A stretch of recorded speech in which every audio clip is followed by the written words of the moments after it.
오늘 말씀은요, 계시록 1장입니다. 말씀 읽기 전에 먼저 기도합니다. 사랑의 하나님 감사합니다. 주님께서 요한에게 계시록의 말씀을 주시면서 반드시 이루어질 일이라 말씀하셨습니다. 하나님께서는 성경의 말씀을 1.1획도 제거하지 말며 붙이거나 빼지 말라고 하셨습니다. 그것을 가감하는 사람에게는 하나님께서 큰 벌을 내리신다 하셨습니다. 우리가 만들어서 말씀을 전하는 것이 아니라, 내 생각을 덧붙여 전하는 것이 아니라 주의 영께서 주시는 대로 하나님의 말씀 그대로 전해지기를 기도합니다. 주님 사랑합니다. 주님께서 왜 계시록을 주셨는지, 왜 환난을 주셨는지 우리가 자세히 들여다보기를 원합니다. 감사합니다. 예수님의 이름으로 기도드렸습니다. 아멘.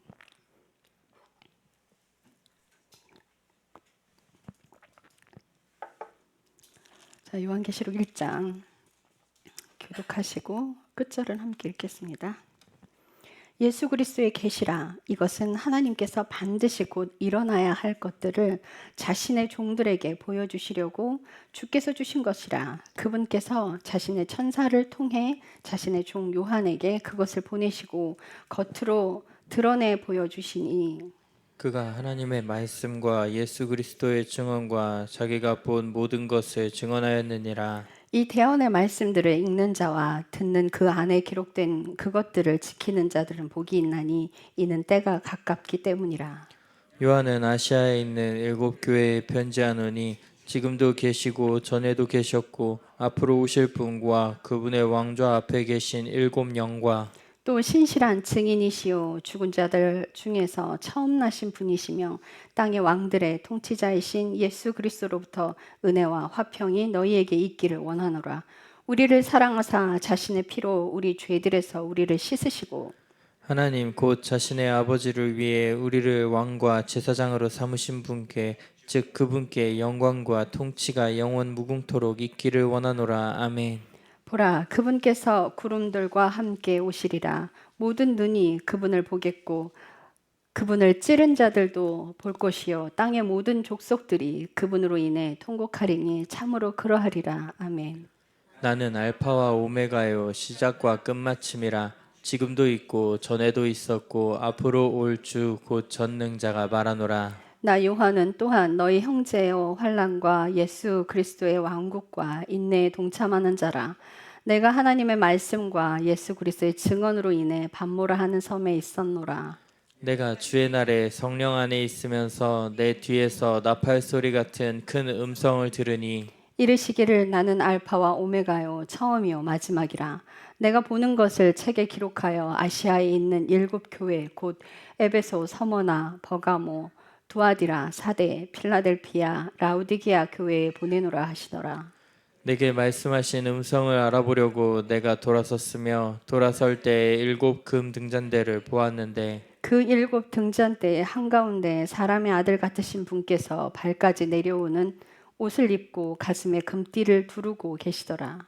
그분의 머리와 머리털은 양털같이 희고 눈같이 희며 그분의 눈은 불꽃 같고 그분의 발은 용광로에서 달군 듯한 정제된 놋 같으며 그분의 음성은 많은 물들의 소리와도 같고 그분의 오른손에는 7별이 있으며 그분의 입에서는 양날 달린 날카로운 검이 나오고 그분의 용모는 해가 힘차게 빛나는 것 같더라. 내가 그분을 볼 때에 죽은 자 같이 그분의 발 앞에 쓰러짐에 그분께서 오른손을 내 위에 얹으시며 내게 이르시되 두려워하지 말라. 나는 처음이요 마지막이라. 나는 살아있는 자라. 전에 죽었으나 보라 내가 영원 무궁토록 살아있노라. 아멘. 또 내가 지옥과 사망의 열쇠들을 가지고 있노라. 내가 본 것들과 지금 있는 것들과 이후에 있을 것들을 기록하고 내가 본 내 오른손에 있는 7별과 7금장대와 신비에 대해 기록하라. 7별은 7교회의 천사들이요 내가 본 7등잔대는 7교회니라. 아멘. 계시록은 요한이 기록을 했어요. 12제자들이 모두 다 순교했습니다.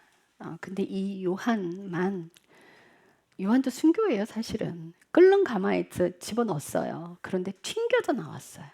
그래서 무서워서 왕이 이 요한을 죽이지 못하고 반모섬에 유배를 보내버려요. 근데 반모섬에 가서 하나님의 계시를 받고 이 계시록을 기록해요.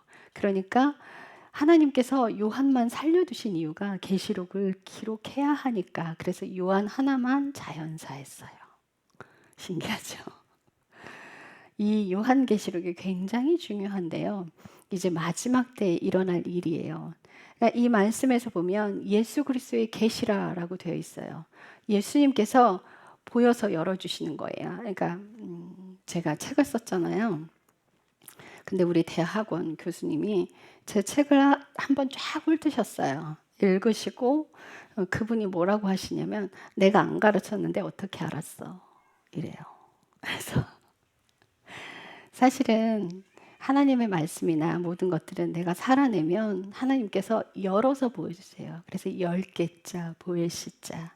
우리가 연구해서 깨달아 안 것은 내 지식이지만 하나님께서 열어주셔서 보여서 열어주시는 건 그분의 것으로부터 온 것이기 때문에 많이 다르고요. 내 안에 영적 힘이 달라요. 지혜로, 지식으로 가지고 있는 것과 하나님의 지혜는 완전히 다른 것이에요. 그래서 자신의 종들에게 보여주시려고 주신 것인데 이 구절들을 왜 줬냐면 3절에 보면 이는 때가 가깝기 때문이라. 여러분들 지금 마지막 때예요. 마지막 때인지 몰라도 자연이 마지막 때라고 막 소리를 지르고 있어요. 해수면은 상승하고 있고요. 이미 동해안 쪽은요. 모래들이 다 쓸려 내려가서 해안가가 길도 없어지고 있어요. 지금. 해수면이 상승하고 있어요. 여러분들 해수면이 상승하면 달이 지구로 가까워진다라고 이야기를 해요. 굉장히 큰 파장이에요. 그래서 지금 지구가 너무 뜨거워져서 원래는 지구에 열이 많은데 그 열들을 바다가 그걸 해소시켰어요. 바다가 받아들여서 해소시켰는데 이제는 바다가 어떻게 됐어요? 뜨거워졌어. 그래서 더 이상 지구의 열을 어떻게 할 수가 없는 지경에 이르는 거예요. 제주 앞바다는요, 서식하지 않는 그 열대의 악한 그 종들이 나타나서 이미 우리나라에 그 살고 있는 그 물고기떼들이 다 사라지고 없고요. 저 아래쪽에 있는 물고기들이 위로 다 상승을 하고 있어요, 지금. 그래서 해초류들도 다 지금 잡아먹혀서 독초들이 자라나고 있고요. 바다 안은 지금 엉망이 되어 있어요. 이 땅이 울부짖고 있어요. 사람들에게 얼른 회개하라고. 땅이 외치고 있어요. 마지막 때라고. 우리는 지금 마지막 때를 살아가고 있는 거예요. 자, 그런데 1장에 하나님께서 자세히 말씀하시는데요. 4절에 한번 보면 요한은 아시아에 있는 7교회에 편지하노니 지금도 계시고 전에도 계셨고 앞으로 오실 분과 그분의 왕좌 앞에 계신 7영과라고 되어 있죠. 하나님께서 교회들에게 편지하신대요. 근데 7교회에 편지를 하신다고 하는데요. 이 7이라는 숫자는요, 완전수예요. 7이 참 신기한 숫자인데요. 7은 하나님의 숫자를 이야기해요. 6은 사탄의 숫자죠. 하나님께서 제게 이런 말씀을 하신 적이 있어요. 2011년 어느 날 사람의 인생도 7을 완성하는 거라고 말씀하시는 거예요. 그래서 우리가 사람에게 고통의 숫자가 5다라고 많이 얘기들을 해요. 들어보신 분 계신가요? 5가 고통의 숫자라고 이야기를 해요. 왜 그러냐면 사람은 십자가 5개를 통과해요. 그게 뭐 한 사람일 수도 있지만 한 사람한테 2개의 십자가가 될 수도 있고 또 뭐 2사람이 나를 공격하는데 나눠서 해도 그게 하나의 십자가가 될 수도 있고 그건 우리가 설명할 수는 없어요. 근데 5개의 십자가를 통과하면 이 6의 단계로 가잖아요. 그럼 그때 신부의 옷이 입혀져요. 예수님과 함께 멍에를 치고 그때 예수님께 온유와 겸손을 배우는 때예요. 근데 이 5의 단계를 거칠 때 우리의 십자가가 우리의 자아가 다 죽어지면서 육신의 욕심이 20%가 제거가 돼요. 그런데 나머지 80이 교만자만이에요. 여러분들 우리가 그 십자가를 통과하는 그 기간이 얼마나 돼요? 라고 물으시는 분들이 있는데요. 그건 예측할 수 없어요. 왜냐하면 사람마다 달라요. 정말 사람마다 달라요. 그리고 십자가의 크기도 사람마다 달라요. 예, 어떤 사람이 자기 십자가가 너무 무겁더래. 그리고 다 잠들어 있을 때 다른 사람의 십자가랑 바꿔치기 하려고. 자기 십자가를 놓고 제일 가벼운 걸 들려고 막 다 들어봤어. 너무 무겁더래.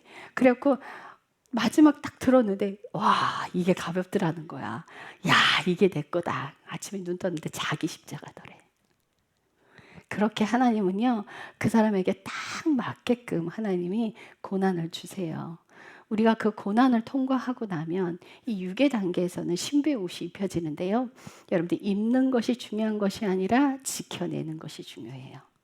이 신부의 옷은 겸손의 옷 위에 입혀져요.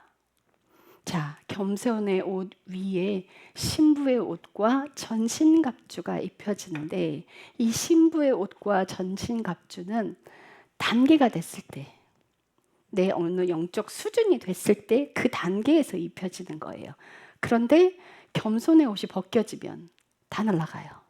교만하면 끝난다는 소리예요. 그러니까 교만하지 않게 주의해야 돼요. 그래서 그 육의 단계는 내 교만을 보고 회개하는 자리예요.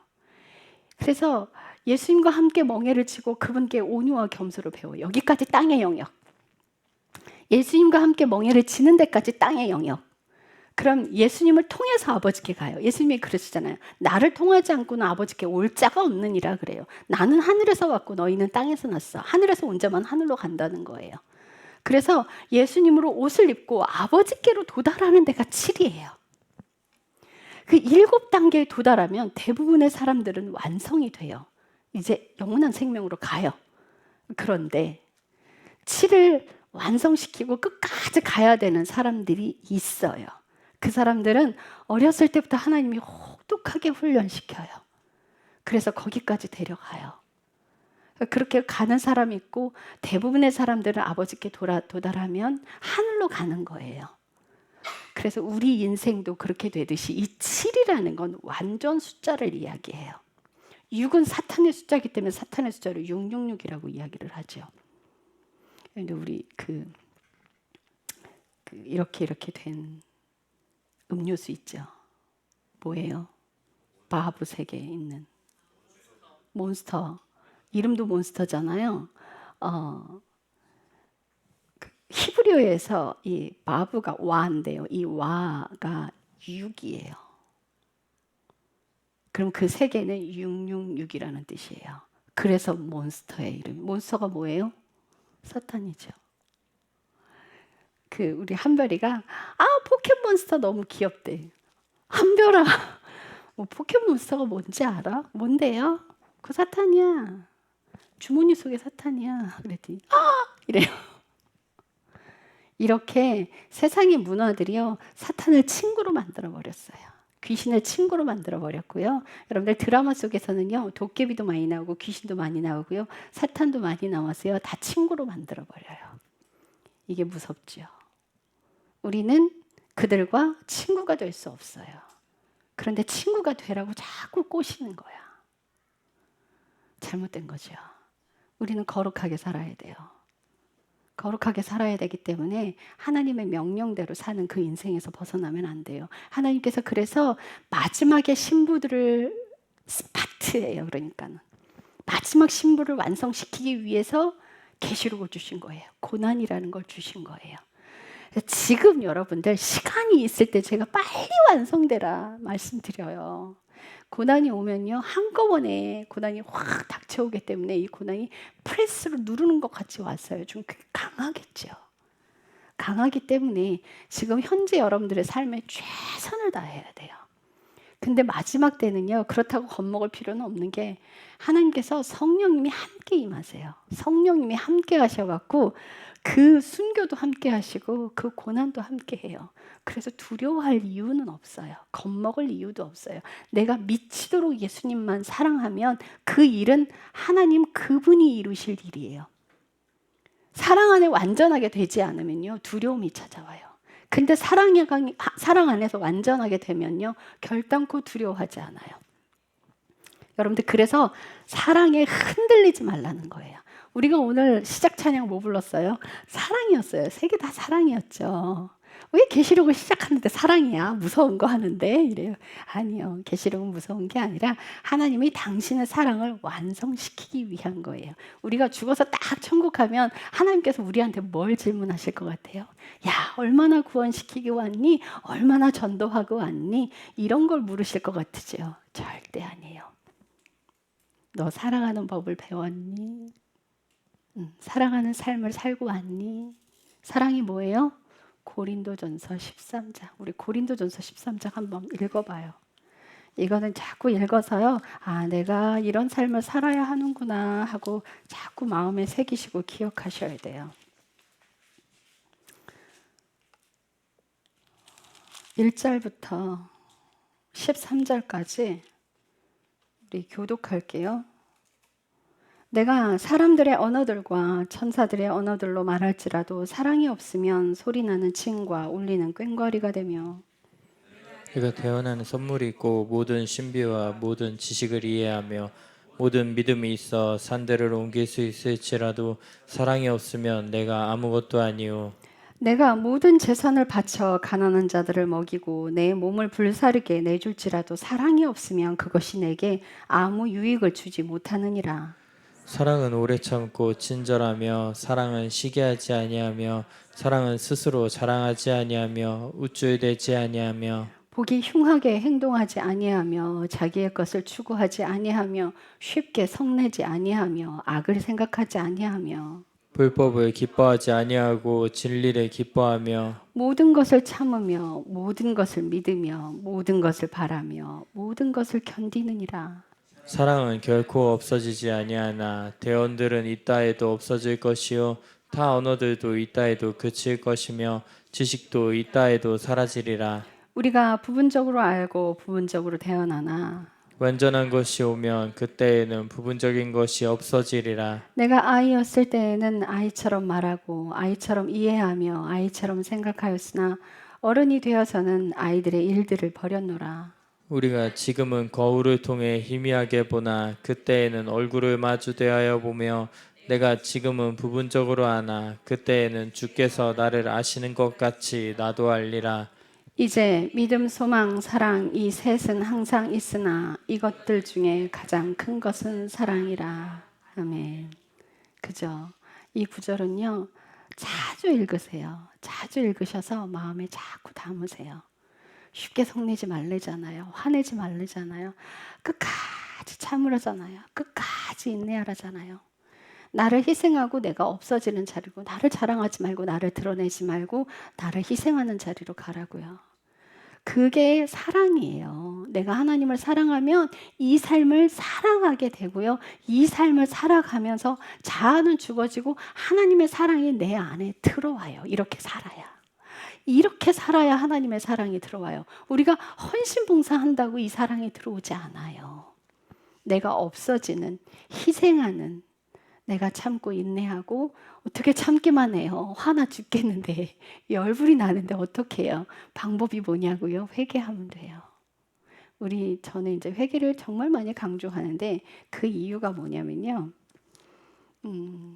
회개가 모든 것을 가능하게 해요. 회개는 죄 지은 사람이 하는 게 회개가 아니에요. 물론 초반에 예수님을 믿었을 때 과거의 죄들을 청산하기 위해서 회개를 하죠. 근데 진정한 회개는요. 외면의 죄가 아니라 이 내면의 죄를 회개하는 거예요. 내 안에 있는 분노, 내 욕심, 내 자랑, 내 교만, 나의 어떠함, 나의 고집, 나의 화나는 거. 막 이런 것들이 회개함으로 사라져야 돼요. 내가 정말 말 안 듣는 남편을 섬기는데 겉으로는 하는데 속으로 잘 안 돼. 이걸 회개하는 거예요. 하나님 용서해 주세요. 내 안에 내가 살아있어서 이 죄가 반응해요. 하나님 잘못했어요. 용서해 주세요. 이 회개가 충분히 되잖아요. 그러면 고난 중에 있어도 감사가 올라와요. 주님 감사해요. 우리 금요일 날 오시는 집사님 민영 집사님이 정말 힘들어요. 남편이 너무 힘들어서. 그런데 이제 저를 만나고 나서는 그 인생을 살아가기로 작심을 하고 그 삶을 살아가고 있어요. 그런데 요즘 감사가 올라온대요. 그래서 너무너무 감사하대요. 어떻게 감사가 올라올까요? 회개를 잘하니까. 여러분들 회개가 안 되면 감사는 사라져요.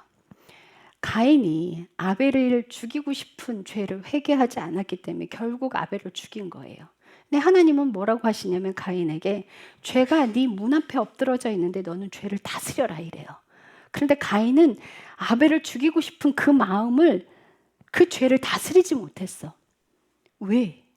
회개하지 않았기 때문에 결국은 죽이고 만 거예요. 결국은.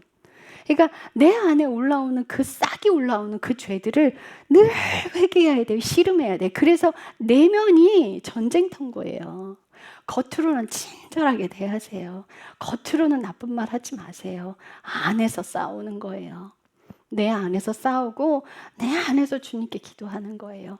그 씨름에서 누가 승리하는 애예요. 기독교인들 가장 많이 하는 인사가 승리하십시오예요. 그래서 좀 묻고 싶어요. 뭐예요 그 인사가? 뭘 승리하자는 거야? 뭐 싸워서 그냥 이기자는 거예요? 나랑 싸워서 이기라는 거예요. 그거 알고 그런 인사 하시는지 모르겠어. 나랑 싸워 이기라는 거예요. 결국은 내가 져서 상대를 사랑하고 덮어주라는 거예요. 그래야 승리할 수 있어요. 그 인생을 살아가게끔 도와주기 위해서 계시록이 존재합니다. 그래서 사랑을 완성시키는 거예요. 결국은 우리 교회 테마 영원한 사랑 생명은 하나님의 사랑 안에 있습니다. 근데 저 사랑이 아가페의 사랑이에요. 그러니까 우리가 흔히 생각하는 그 육신적인 사랑으로는 하나님께 가지 못해요. 아가페의 사랑이에요. 하나님께서 네 마음과 뜻과 생명을 다해서 주 너의 하나님을 사랑하라는 그 사랑이 신적 사랑이에요. 필로소의 육적 사랑이 아니에요. 그 신적 사랑이기 때문에 그 신적 사랑은 어떻게 이루느냐고요? 사람은 못해요. 내가 하나님만 미치게 사랑할 때 그 사랑이 내게 부어져요. 성령을 통해서 하나님을 알면 그 사랑이 부어져요. 우리가 육신을 통해서 하나님을 알면 그 사랑은 결단코 오지 않아요. 못 만나요. 예수님 만날 수 없어요. 근데 어떻게 하면 육신적인 사랑이고 어떻게 하면은 필로소의 그러니까 아가페의 사랑이냐고요. 그러니까 우리가 육신적으로 예수님을 갈망하면 육적으로밖에 예수님을 만날 수가 없어요. 육신적인 거 뭐예요? 내 육신을 위한 기도만 하는 거야. 내 자식 잘 되게, 내 남편 잘 되게, 우리 남편이 하는 사업 잘 되게, 우리 자식 대학 잘 가게. 육신적인 땅에서 먹고 사는 것들에 중심을 두고 있으면 그건 육신적으로 예수님만 아는 거예요. 영적으로 예수님을 알려면요, 그 육신적인 걸 등져야 돼요. 그래서 자기 십자가를 지고 예수님을 따를 때 성령님을 통해서 예수님을 알게 돼요. 그때 아가페의 사랑이 들어와요. 영적인 것은 영적인 것으로 라야만 알 수 있어요. 사람은 육신적이어서 영의 것을 알 길이 없어요. 하나님의 것을 알려면 하나님의 영을 통해서만 그게 가능해요. 성령을 통하지 않고서는요, 예수님을 알 길이 없습니다. 그래서 그 성령을 통해서 알고자 내 자아가 죽는 길을, 그 길을 가는 거예요. 그 삶을 살아가기 위해서 우리는 최선의 노력을 하는 거고요. 그래서 예수님께서 7 영을 우리에게 주셔요. 그 7 영 참 재밌는데요. 4절에 보면 7 영이라고 설명이 되어 있잖아요. 그리고 5절에 보면 예수 그리스도의 피로 우리 죄를 씻으셨다고 되어 있어요. 자, 계시록 1장 4절에 7 영이죠. 계시록 4장 5절에 가보실래요?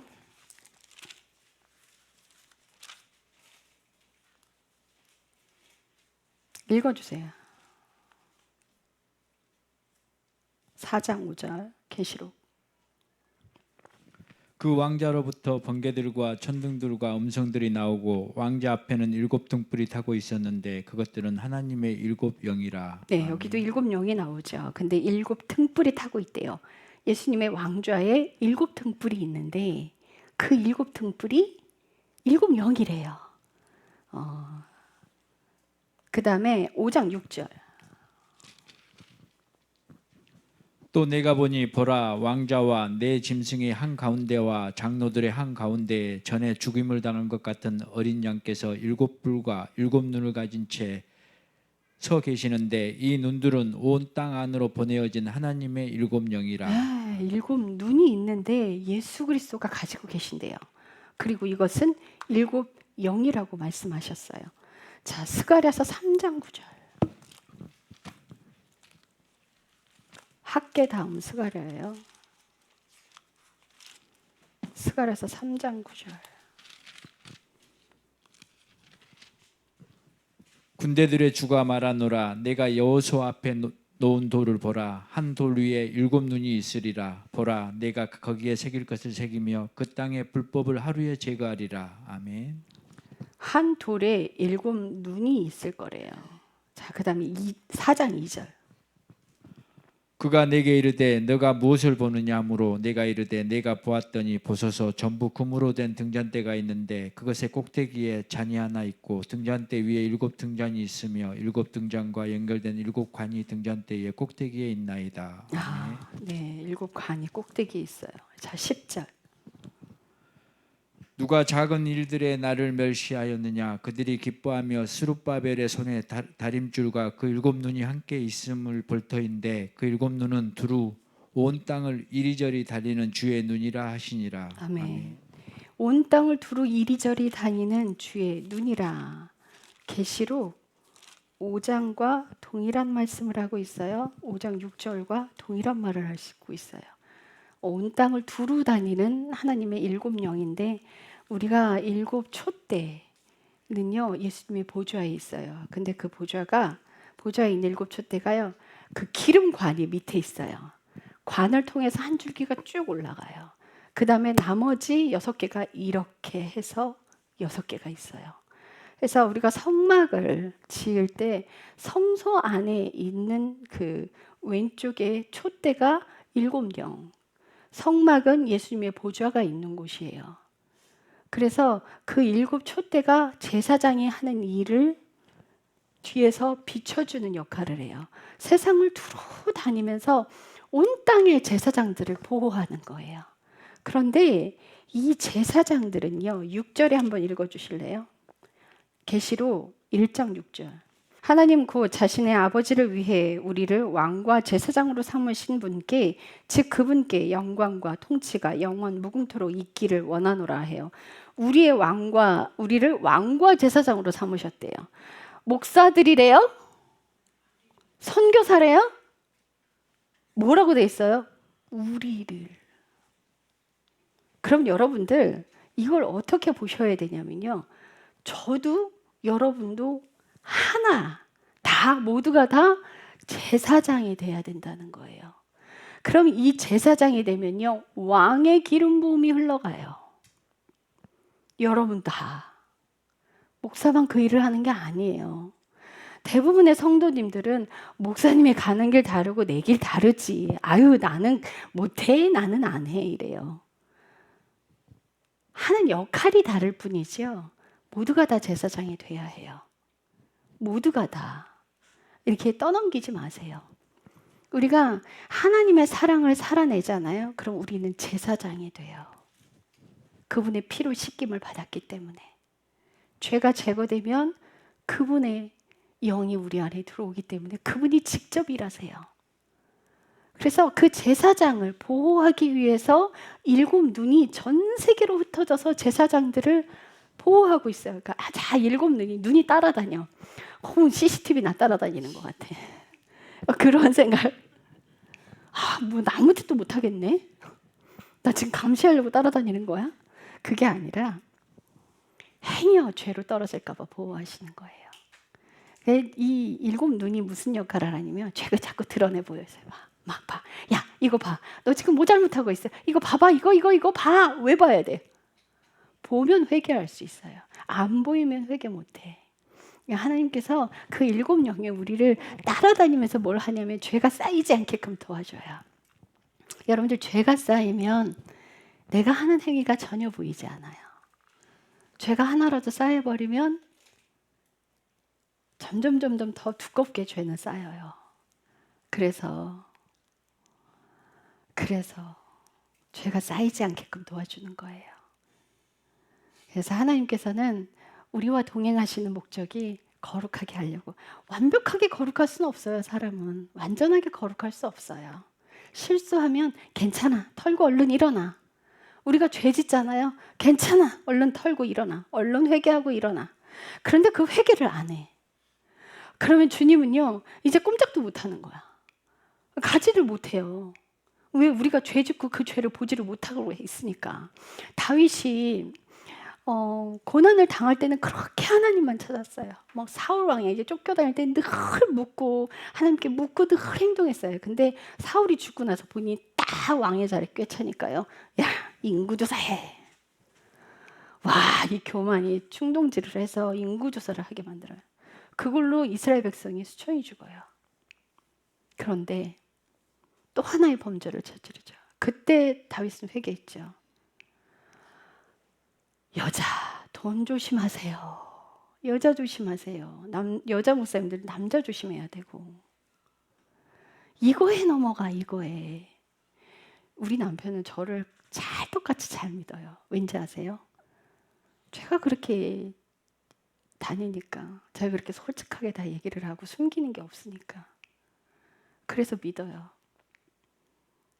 저는 어느 한 교회를 만났어요. 목사님, 그러니까 사역을 해야 되니까 목사님과 많은 얘기들을 해야 되고 오가는 이야기들이 있어야 하잖아요. 그런데 그분한테 무엇을 이야기하고 전달할 때 대부분 저는 사모님께 얘기를 하고요. 그렇지 않으면 카톡방에 목사님과 사모님을 같이 초대해 버려요, 저는. 그래서 만나야 될 때 꼭 사모님 껴서 만나요. 결단코 1대1로 안 만나요. 그러니 그 교회 사모님들이 저를 너무 좋아해. 사모님들이 좋아해요. 늘 자기 스스로 늘 조심하는 거예요. 자기 스스로. 그래서 거기에 넘어가 버리면 안 보여요. 밧세바를 그렇게 취했네, 다윗이. 아니 그러면 여인을 범해서 하나님 앞에 얼른 회개를 해야 되는데 그것도 안 해.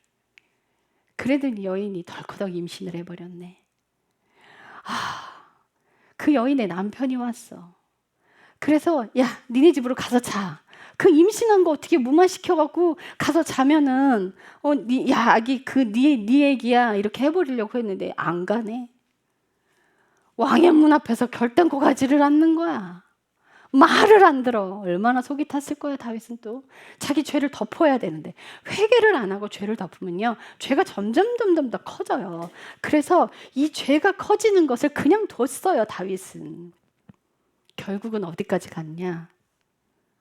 그 남편을 죽이죠. 우리아를 전쟁터에 끌고 나가서 부하에게 시켜요. 저 우리아를 데리고 나가서 전쟁통에 죽게끔 만들어라 하고 시켜요. 그래서 그 전장에 나가서 우리아를 죽게 해요. 근데 많은 사람도 죽었어요. 그 전쟁 때문에. 그래서 그 밑에 부하가 어떻게 합니까? 왕이 화내겠습니다 했더니 그렇게 하지 말고 우리아도 죽었다고 가서 서신을 전해라 했을 때 우리아가 죽었다고 전갈이 왔어요. 그럼 이스라엘 군인들 죽은 거는 뭐 맘에도 없어. 우리아가 죽었다 그러니까 잘했다 이래요. 결국은 그 죄를 나단 선지자를 통해서, 하나님께서 나단 선지자를 통해서 들추시죠. 그때 다윗이 바짝 엎드려요. 여러분, 우리가 죄가 이렇게 쌓이지 않게 해야 되고, 그 죄가 하나님이 다윗을 너무 사랑하시니까 이제 죄를 들추셔서 야단을 쳤는데, 만약에 죄가 곱곱으로 쌓였을 때 하나님이 야단을 쳐도 듣지 않으면 그는 정말 불쌍한 사람인 거예요. 죄를 회개하는 사람을 즐겨하세요. 한 번 실수한 거 괜찮아요. 한 번 넘어진 거 괜찮아요. 얼른 털고 일어나야 돼. 얼른 털고 일어나야 돼. 하나님 그거를 뭐라고 하시는 분이 아니야. 사람이 연약한 걸 너무 잘 알고 계셔요. 그래서 계시록에도 보면 너희가 어디로부터 떨어지는지 기억하고 그 자리로 다시 가. 지금의 현재 죄가 안 보여. 왜 안 보여? 그 죄부터 계속 쌓였으니까. 그러니까 내가 어디부터 떨어졌지 그걸 찾아서 거기서부터 죄를 다 해결하라는 거예요. 한 가지 죄만이 아니라 몽땅 다 네가 보지 못한 것들 다 찾아 회개하게 되는 거예요. 그래서 우리 오경희 목사님도 경험을 하셨어요. 과거에 해묵은 것들을 자꾸 꺼내시는 거 하나님이. 기억 못하고 있는 것도 꺼내셔서 전화해서 카톡해서 용서를 구하게 만들고, 하나님이 그 일들을, 성령님이 그 일들을 하시는 거예요. 왜? 미워서? 정죄하려고? 아니, 이제 네가 그 인생을 살고 있으니 내가 더 깨끗하게 해줄 거야. 책망하시려고가 아니에요. 거룩하게 만드시려고. 그래서 그 작업들을 하시는데 그 일들에 순종을 하면 꽉 끌어안으세요, 하나님. 잘했어, 잘했어, 잘했어. 그래, 이쁘다, 너무 이쁘다. 칭찬해 주시는 분이에요. 고린도전서 4장 5절. 그러므로 주께서 오실 때까지 때가 되기 전에 아무것도 판단하지 말라. 그분께서 어둠에 감추어진 일들을 빛으로 가져가 드러내시며 마음의 의도들을 드러내시리니 그때 각 사람이 하나님께 칭찬을 받으리라. 네, 이 아멘. 구절을 제가 굉장히 많이 해요. 왜냐하면 하나님이 칭찬하신다는 구절이 여기 딱 하나 있어. 언제? 죄가 들춰질 때. 죄가 하나님이 죄를 들추시는데 왜 칭찬하실까요? 죄가 드러나는데 회개하니까 칭찬하시는 거예요. 무엇까지? 마음의 의도들까지, 마음의 생각들을 들춰내시는 거예요. 마음의 생각들을 들춰내서 회개할 때 너무 예쁘다, 예쁘다, 예쁘다 칭찬하시는 거예요. 우리가 헌금 많이 했다고 하나님 칭찬 잘 안 하세요. 헌신봉사 많이 했다고 칭찬 안 해요. 회개할 때 너무 이뻐하시는 거야. 그걸 가장 기뻐하세요.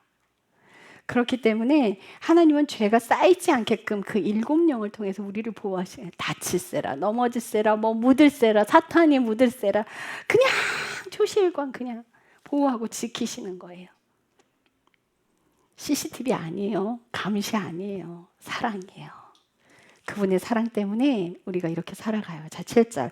보라, 그분께서 구름들과 함께 오시리라.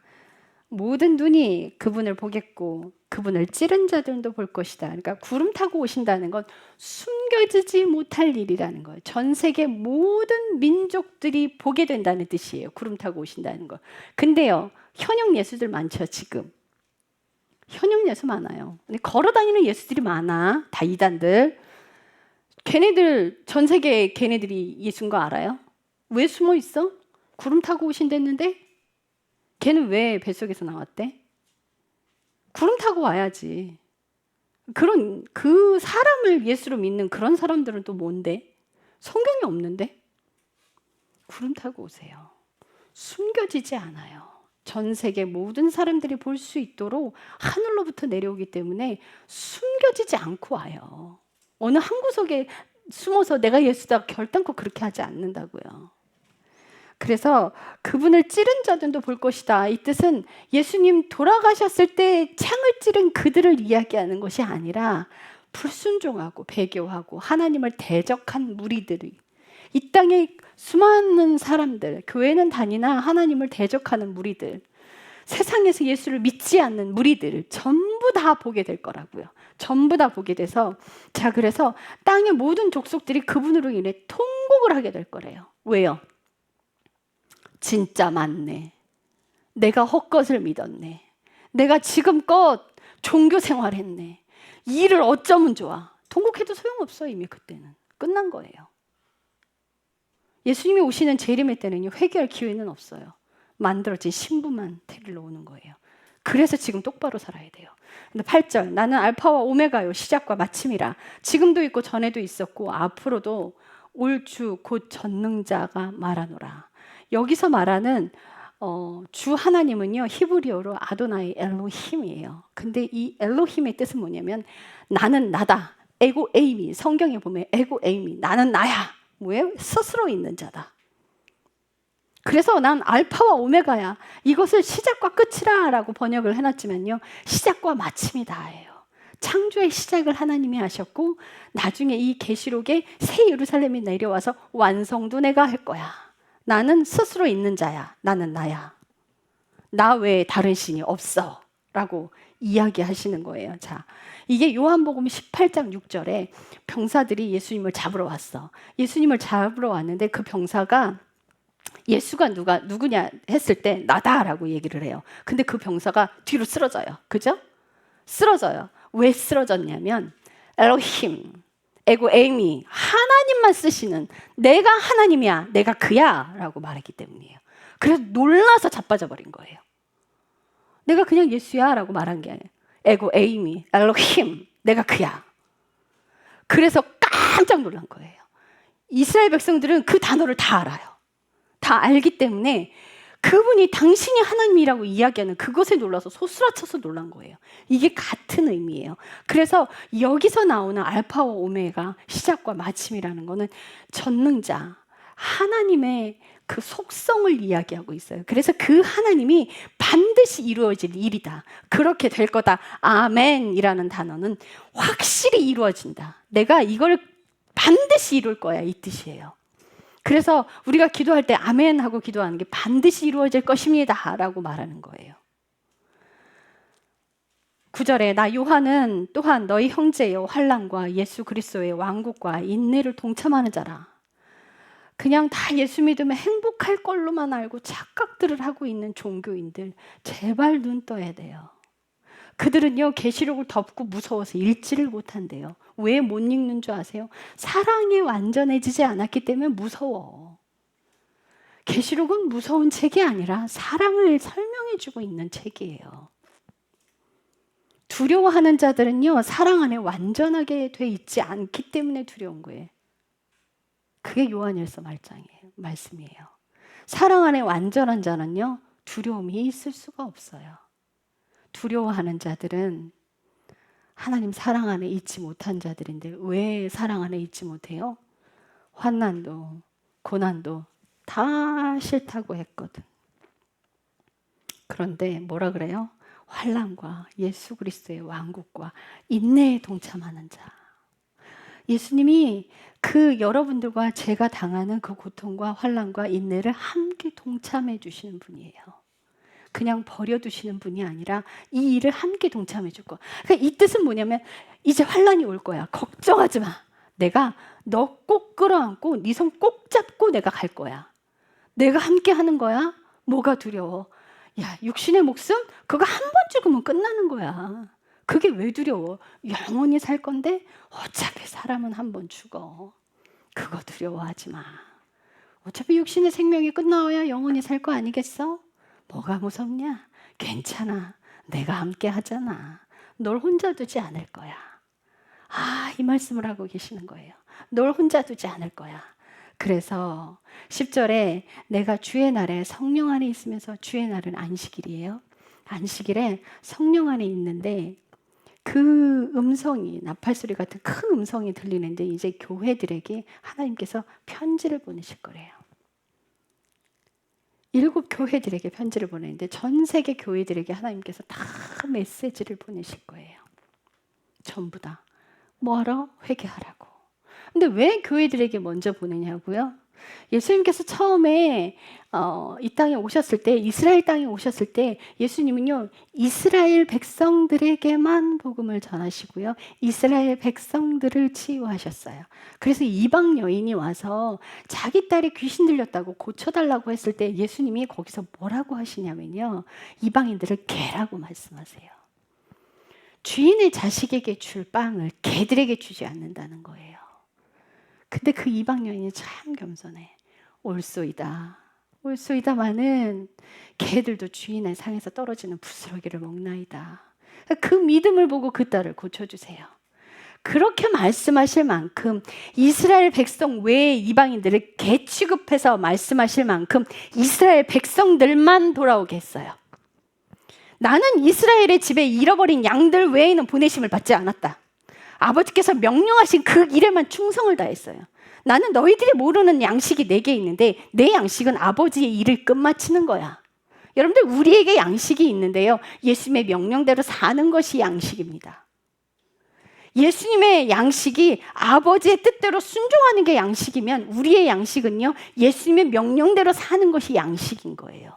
그 양식을 먹고 살아가야 돼요. 그래야 예수님의 살과 피를 마시고 먹고 마시게 돼요. 그 삶을 살지 않으면요 예수님과 나는 전혀 관계가 없어. 그래서 그 생명 안으로 들어가기 위해서 하나님께서 도와주시는 거예요. 우리가 그 인생을 살아갈 수 있도록. 그래서 이 교회들이 먼저 돌아오게 해야 돼요. 예수님께서 이스라엘 백성들이 먼저 돌아오게 하고 그들을 통해서 열방에 복음이 나갔어요. 이게 순서예요. 그러니 지금 마지막 때에는요 교회들이 먼저 돌아와야 돼.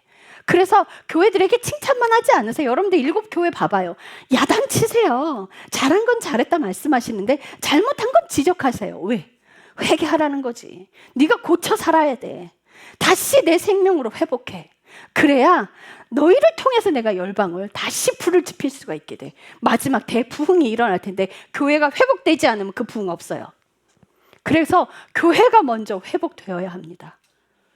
그래서 제 책이 저는 가장 먼저 목사님들 손에 갔으면 좋겠고요. 할 수만 있으면 목사님들 손에 다 가고 성도들에게, 신학자들에게, 선교사들에게 먼저 갔으면 좋겠어요. 그래서 하나님께서 저를 사모님들을 회복시킬 수 있게끔 사모대학을 하시는 하사모님과 연결을 하셨어. 왜 사모님이 먼저일까? 왠지 아세요? 사모님이 회복되면요, 목사님이 변해요. 그래서 그래요. 그래서 이 사모님들이 회복되셔야 인내하고 사랑으로 희생하고 사랑해 줄 수 있어요. 자기의 우울증에 꽉 차여서 그냥 상처투성이들로 있어요. 그래서 그 상처들을 치유해주고 살아낼 수 있는 힘을 줘야죠. 그 사모님들이 살아나면, 생명력으로 살아나면 목사님들 살잖아요. 여러분들 교회 살릴 수 있어요. 그래서 첫 단추를 사모님들 만나게 하신 거야. 첫 단추를. 우리 하사모님이 참 인생을 잘 사셨더라고요. 굉장히 많이 인정을 받고 있어요.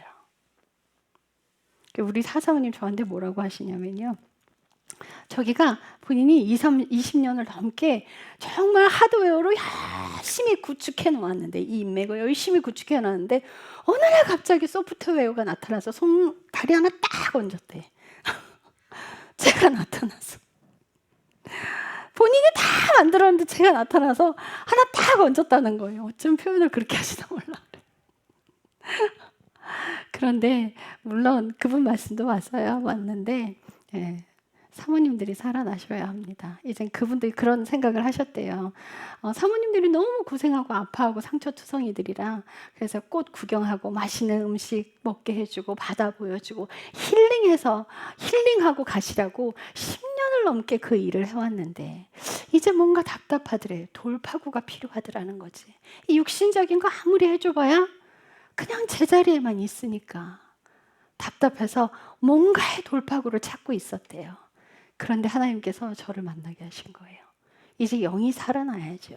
그 영이 살아나야 생명으로 들어갈 거 아니겠어요? 교회가 먼저 살아나야 되지 않겠어요?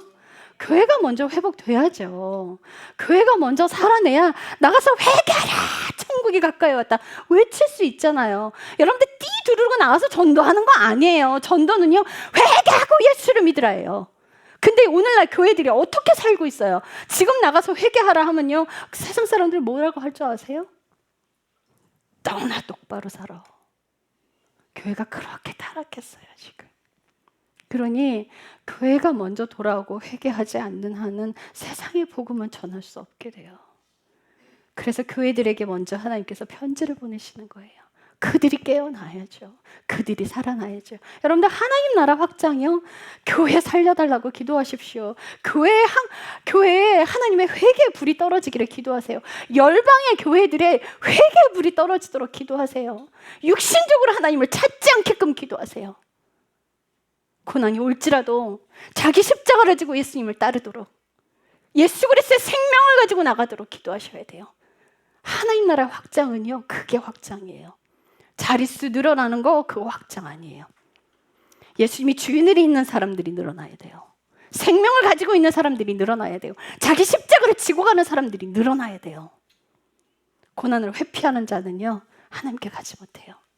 사랑하면 그 고난 안으로 들어가게 돼 있어요. 그래서 우리 안에 함께 하시는 그 하나님, 그분이 7 등잔 때와 함께 하시는데, 그분이 이제 교회들에게 전부 다 회개 영을 보내셔서 그들이 회개하기를 바랄 뿐입니다. 자, 이 설명이 나와 있어요. 12절에 보면, 내게 말씀하신 음성을 알아보려고 내가 돌아섰으며 돌아설 때에 7 금 등잔대를 보았는데, 이 7 금 등잔대가 20절에 보면, 내가 본 내 오른손에 있는 7 별과 7 금 등잔대의 신비에 대해 기록하라. 7 별은 7 교회의 천사들이요, 내가 본 7 등잔대는 7 교회니라. 7 등불, 하나님의 등불이 돼야죠. 저희 오빠가 하나님께 불순종을 해서 하나님께서 저희 오빠를 데려가실 때 목사님이셨어요. 저희 오빠를 생명을 걷어가시면서 하나님께서 저에게 그러셨어요. 내가 네 오빠의 촛대를 내가 너에게 옮긴다. 촛대가 등불이죠. 네 오빠의 촛대를 내가 너에게 옮긴다 하셨어요. 저는 국내 사역이 없었어요, 사실은.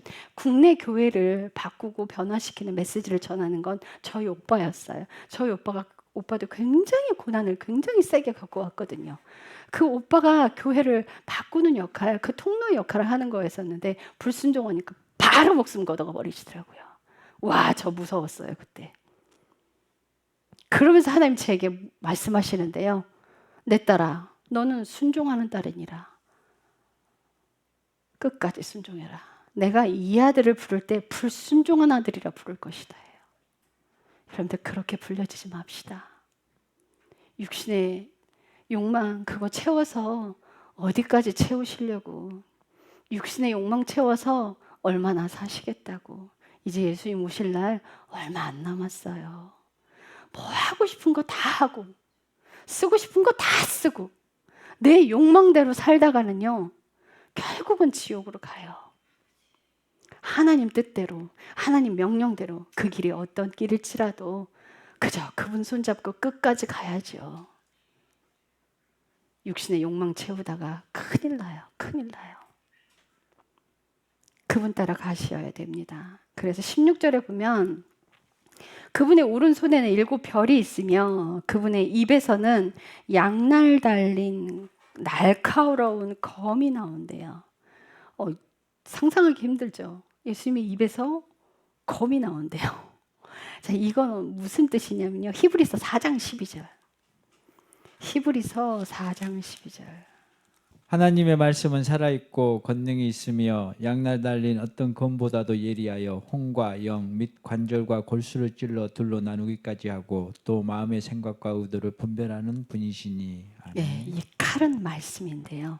이 칼이 권능이 있어서 혼과 육과 관절과 골수를 찔러 쪼개서 그 사람의 생각과 의도, 마음의 생각과 의도까지 분별하시는 분이시래요. 그래서 이 칼은 말씀인데요. 그래서 생명을 가지고 있는 사역자들이 말씀을 전할 때 심령을 뒤트는 거예요. 심령을 흔드는 거예요. 제가 처음에 저쪽 상계동에 계시는 집사님 한 분을 만났어요. 그분은 너무 힘들어서 이제 소개를 받았어요. 제가 상담이 필요하다 해서 그분의 집까지 찾아갔어요. 그러니까 그분이 이제 남편 때문에 너무 힘들어하셨어. 너무 고통스러워하고 막 저를 만나서 남편분의 얘기를 막 한참 하셨어요. 그래서 들어줬어요. 들어주다가 자, 우리 말씀 봅시다 하고 성경책을 읽기 시작했어요. 성경을 읽으면서 성경을 설명만 해줬어요. 그랬더니 그분이 눈물 콧물을 쏟으시는데요. 식탁에 콧물이 바닥에 닿도록 꺼이꺼이 통곡을 하고 오셔요. 꺼이꺼이 통곡을 해요. 저는 성경을 찾아서 읽기만 했어요. 그분의 간증이 제 책에 수록이 돼 있어요. 그분이 뭐라고 하시냐면 자기가 얼마나 종교 생활을 하고 얼마나 죄인인지가 성령이 조명을 하셔서 낱낱이 드러나더래. 견딜 수가 없었대요. 죄가 드러나는 통에. 이게 하나님이 하시면 이렇게 돼요. 살아낸 자가 말할 때 하나님의 검이 나가요. 이 말씀이 나가는 거예요. 그래서 제 설교를 들으시는 분은 어떤 사람들은 즐겨 들어요. 근데 어떤 사람들은 설교 안 들어요. 왜? 듣기 싫어. 저 목사 설교는 자꾸 나를 찔러댄단 말이야. 좋은 말은 하나도 안 해. 자꾸 나를 찔러대. 듣기 싫어. 그런데 사모함이 큰 사람들은요, 자기 인생을 고쳐가려고 하는 사람들은, 말씀에 사모함이 있는 사람들은 계속 붙들고 들어요. 인생을 고치고자 하는 사람들은. 근데 그 마음에 하나님 두기 싫어하는 사람들은요, 그 골수를 쪼개는, 심령과 골수를 쪼개는 그게 싫은 거야, 아마. 너무 듣기 싫어. 난 좀 더 놀아야 되고, 나 조금만 더 놀겠다고, 조금만 더 술 좀 마실게, 내가 좀 힘들어서 그쪽으로 술 마시고 풀겠다는데 뭐가 문제야? 너 그 말 좀 그만해, 이거예요. 그런데 마음을 하나님께 들으면요, 그게 죄라는 게 드러나기 시작해요. 내가 살고 있는 것들이 내 욕심으로 비롯된 것이라는 걸 알게 돼요. 내가 우울증에 걸렸던 게 이게 자기 사랑이라는 걸 알게 돼요. 이게 싹 다 죄라는 걸 알게 돼요. 죄 가운데서 자기가 허우적거렸다는 걸 알게 돼요. 그래서 통곡하고 회개하게 되는 거죠. 회개하는 자가 복 있는 자예요. 그래서 예수님이 전하신 복이 회개하라 천국이 가까이 왔느니라. 여러분들 세례요한 어떤 복음 전했는지 알아요? 회개하라 천국이 가까이 왔느니라. 그럼 기독교인들이 세상에 나가서 전하는 복음 똑같아야죠. 예수 믿고 복 받으세요가 뭡니까?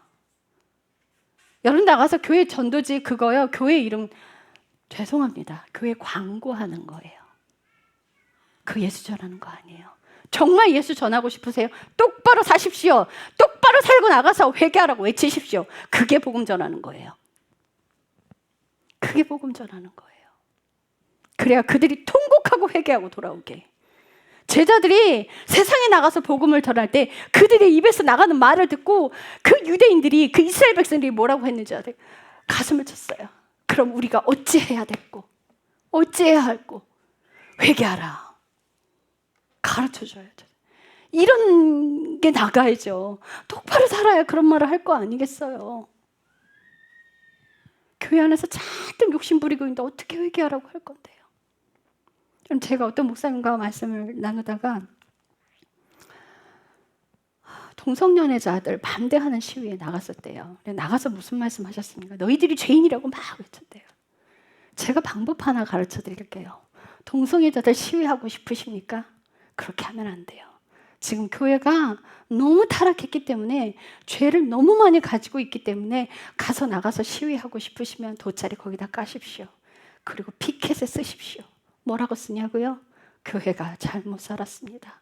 교회가 잘못했습니다. 교회가 잘못 살아서 우리들의 죄가 당신들에게 흘러갔습니다. 우리의 죄 때문에 당신들에게 죄가 전가됐습니다. 용서해 주십시오. 이게 시위입니다. 이렇게 하셔야 합니다. 여러분들 이게 시위예요.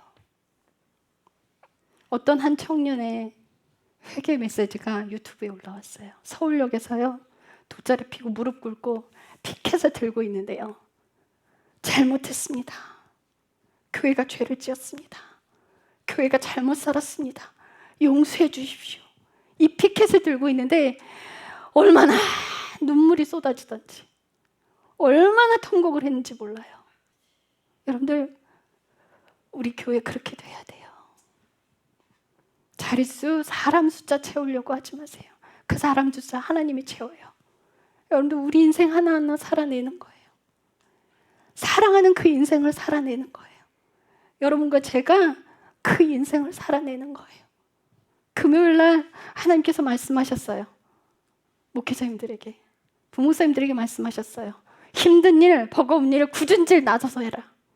제가 그렇게 가르쳐요. 뒤로 빼지 마라. 목사들은 굳은 일 먼저 해라. 힘든 일 먼저 해라. 저는 그거 가리지 않았어요. 누가 이사를 오든 그 집에 가서 청소 다 해줘요. 힘든 일, 굳은 일 다 해요. 우리 오경 목사님 이사하시는 데 가서 그 시트지를 도배하고 그 중간에 밥 먹고 가다가 넘어졌어요. 피가 철철철철 나는 거야. 그냥 그걸 대충 그냥 큰 그 수분 밴드로 그냥 붙이고서 했는데 그래도 피가 막 새는 거예요. 그게 상처가 너무 컸던지 거기가 막 부풀어 올라서 지금 까매졌어요. 그 자리가. 상처가 안 없어지고 아직도 흔적이 남아있어요. 그런데 그게 문제가 아니었어요. 전 제 몸 가리지 않아요. 제 몸 사리지 않아요. 왜냐고요? 예수님이 그렇게 사셨거든요. 예수님께서 그렇게 사셨어요. 예수님께서 세리와 창녀들과 함께 하셨고요. 예수님께서 노예들만 하는 그 발 씻기는 일을 제자들 발을 예수님께서 직접 시키셨어요. 그때 발은 예수님 노예들이 했어요. 지금처럼 그런 때가 아니었어요. 그분이 그렇게 사셨는데 왜 대우받으려고 드세요? 왜? 너희가 첫째가 되고 싶거든 저 끝에 자리로 가. 너희가 대접받고 싶거든 먼저 섬겨. 낮은 자리로 내려가. 여러분들 그래서 교회에서 봉사하시는 분들 그거 당연한 거 아니에요. 그거 엄청나게 감사한 거예요. 함부로 하지 마세요. 그분들에게 함부로 하지 마세요. 우리 다 같이 그 자리로 내려가야 돼요. 여러분들 제사장이 되려면 그런 사람들이 돼야 해요. 굳은 일 그거 아우 나는 공주야, 난 못해. 예수님과 아무 상관없으신 분이세요. 우리 서로 아껴줍시다. 우리 손잡고 함께 갑시다. 옆 사람 넘어지면 좀 더디 가면 어때요? 더디 가면 어때? 같이 일으켜주고 다독이고 같이 갑시다. 사랑으로 함께 합시다. 예수님께서 물으시잖아요. 사랑, 나랑 같이 그 좁은 그 사랑 일을 갈 자가 누구냐? 누가 그 길을 가려 하느냐? 내가 걸어온 그 길 함께 갈 자 누구냐? 나랑 함께 하자. 계속 부르고 계세요. 우리는 그 사랑의 길을 가야 합니다. 기도하겠습니다. 주님 감사합니다. 하나님께서 우리에게 주신 그 사랑은 설명할 길이 없습니다. 세상의 왕이신 그 하나님이 그 왕권을 버리고 하찮은 우리를 위해서 굳은 자리에, 노예의 자리, 섬기는 자리, 종의 자리로 내려가셨습니다. 우리가 그 길 함께 가기를 원합니다. 생명은 낮은 곳에 있습니다. 높은 곳에 가면 예수님과 헤어지게 됩니다. 늘 겸손의 자리 지키기를, 그 사랑의 자리 지키기를 기도하고 소망합니다. 주님 사랑합니다. 예수님의 이름으로 기도드렸습니다. 아멘.